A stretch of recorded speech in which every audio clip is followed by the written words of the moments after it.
Good morning, my fellow yogic travelers. I'm mighty glad to be alive today, and I hope that you are too, as we continue to live, laugh, love, learn, linger, and live the life we love. It's Thursday, so it's my story day.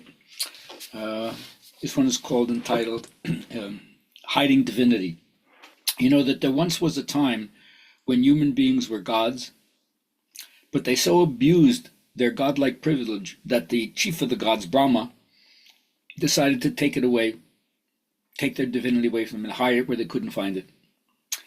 So now, where to hide it?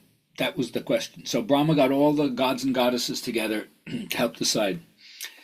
So somebody, tell me, what do you think? Oh, let's bury it deep inside the earth. No, they're going to do mining. They'll find it, no problem.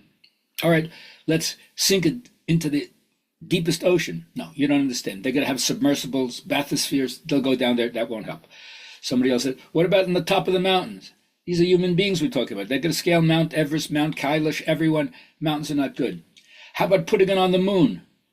I don't think you guys understand. These are human beings. They're going to do space travel. No, come on, So he went and he started meditating, and then he came up with the idea.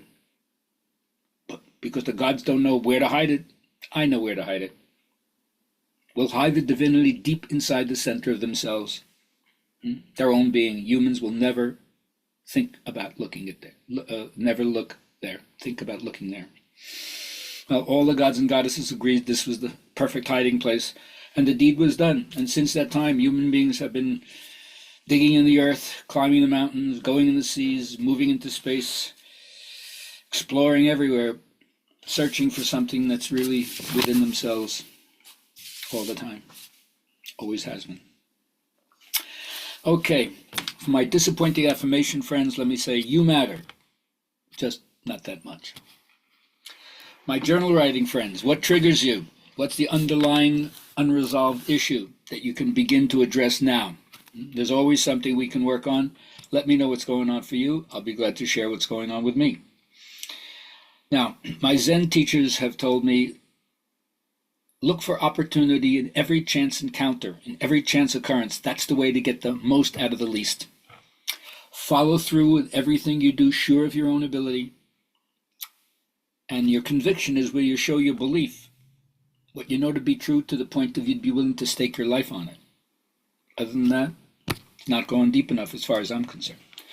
Now, my teacher, whose muse in yoga was very severe, very demanding, he said, learn what it is to have constant renewal of your effort, of the perpetual striving for improvement, making your game better and better. Everything contrary to the idea of being satisfied with what you've attained. How does that deal with contentment? And that's one of the paradoxes, right? But content with the known would not open the way to the unknown. So he reminds you, purge the old self and don't listen to the voice of either laziness or complaint. Cuts through a lot right there. Now, I'm a specialist in undoing naysayers.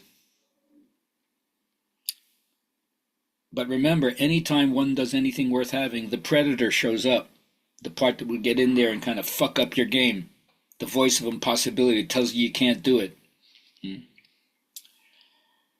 But I'm telling you that if you deliberately adopt an optimistic turn of mind, not a naive turn of mind, an optimistic turn of mind without naivete, you'll find out that we make things evil or good by our own thoughts about them. So it's the ruling of our own thoughts.